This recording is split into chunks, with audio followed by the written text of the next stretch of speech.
कहानी दो बहुओं की। Heart touching story. नीता को तारीफ शब्द पता ही नहीं था। घर के सारे काम वह एकदम सही सही करती थी। खाना बहुत स्वादिष्ट बनाती थी, लेकिन फिर भी आज का खाना अच्छा था। बहू ऐसा उसकी सास कभी भी बोलती नहीं थी, और पति भी कभी भी उसकी प्रशंसा नहीं करता था। उसने बनाया हुआ खाना चुपचाप खाकर उठकर दोनों पति और सास चले जाते थे। उसने खाना खाया या नहीं, इसका उन दोनों को फर्क नहीं पड़ता था।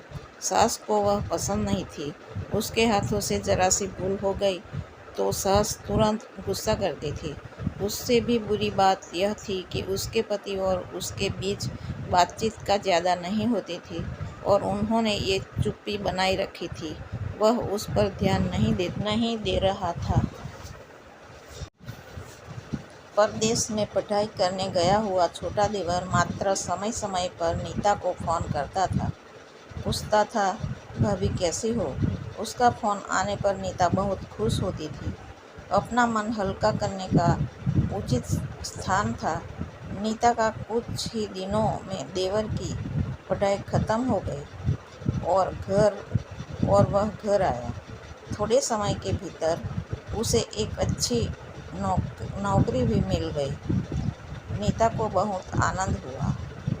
नौकरी लग जाने के बाद उसकी सास अपने छोटे बेटे की शादी के लिए बातचीत करने लगी, पर देवर को एक भी लड़की पसंद नहीं आती थी। इसने ही बोला होगा, उसने मना करने को सोचकर सास नीता को ही दोष दे रही थी।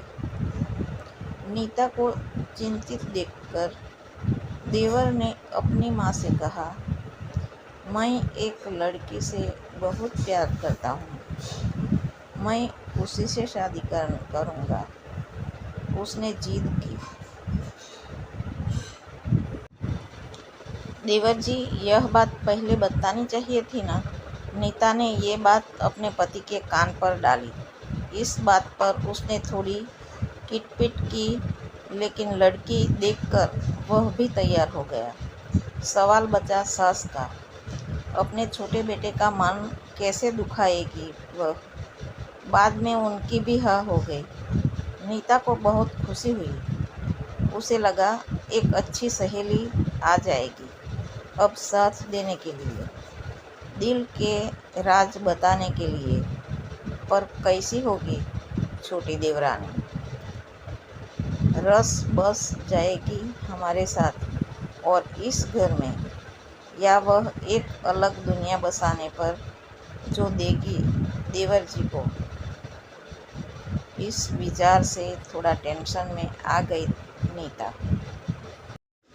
कुछ दिनों बाद नीता की छोटी देवरानी चौखट लांग कर घर में आई। देवरानी ने घर में आते ही सारे घर की जिम्मेदारी अपने हाथों में ले ली। अब सास ने अपनी छोटी बहू की ज़्यादा ही तारीफ करना शुरू कर दिया। उसे माँ जैसा प्यार करने लगी। यह देखकर नीता की आंखों में आंसू आ जाते। वो सोचती, मैं भी तो यही काम करती थी, फिर मेरे साथ ही क्यों ऐसा बर्ताव? अब थोड़े दिनों बाद छोटी देवरानी पूरे घर पर राज करेगी, और फिर मेरी जगह वहाँ पर कोने में होगी। अपने ही विचारों में खो गई नीता। नीता के भाव समझने पर छोटी देवरानी नीता के हाथ अपने हाथ में लेकर बोली, दीदी, मुझे सब पता है, मुझे अपनी छोटी बहन समझिए। देखना बहुत जल्दी सब ठीक हो जाएगा। छोटी देवरानी ने पूरे घर की जिम्मेदारी तो ले ली, लेकिन कामों में कुछ न कुछ बार बार भूल करती थी।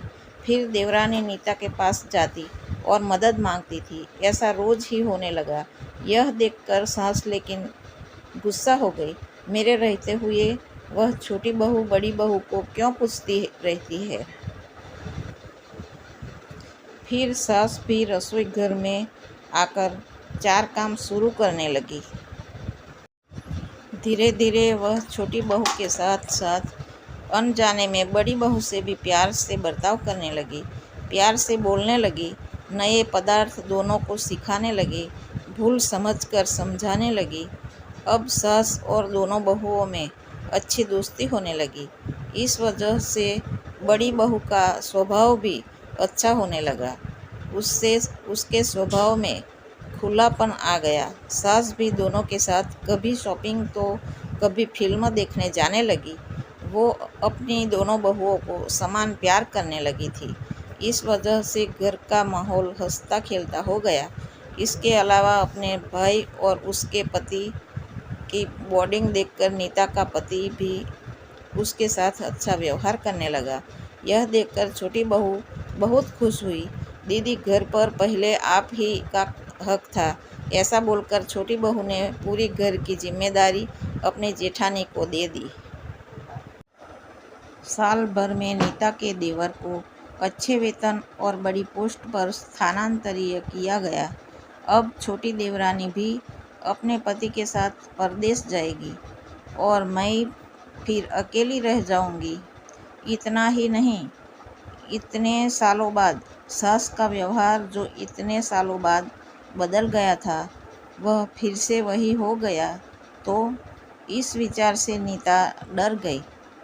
देवरानी की नीता को इतनी आदत हो गई थी कि उसके बिना घर काटने को दौड़ता था। देवरानी के आ जाने से घर का माहौल बदल गया था। वह थी ही ऐसी खुश मिजाज और ऊर्जावान, जैसे कि नाम से पता चलता है। यहाँ देवरानी की हालत भी कुछ अलग नहीं थी। उसे दुख हुआ कि यदि यहाँ रहना पड़ा तो उसे अपने पति से दूर रहना पड़ेगा। नीता के देवर की जाने की गड़बड़ और देवरानी मात्रा टेंस होने के कारण नीता सोच में पड़ी। अंत में उसने देवरानी को पूछा तो देवरानी ने जवाब दिया कि दीदी, मैं सारा दिन नए स्थान पर अकेली रहूँगी। उससे अच्छा मैं यहीं रहूँ।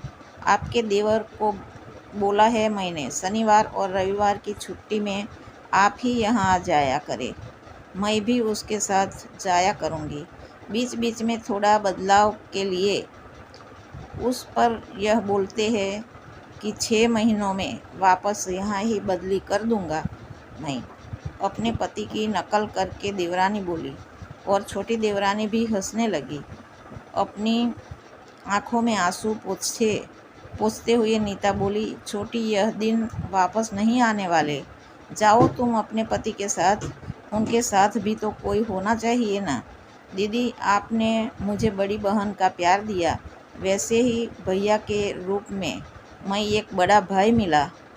यह भरा हुआ संसार छोड़कर मैं कैसे जाऊं? वहाँ अकेली का मन नहीं लगेगा।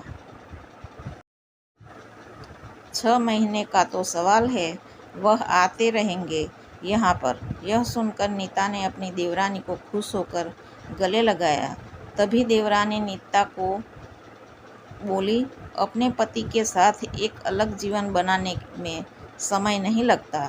अपनों में रहकर पति की प्रतीक्षा में ही आनंद है।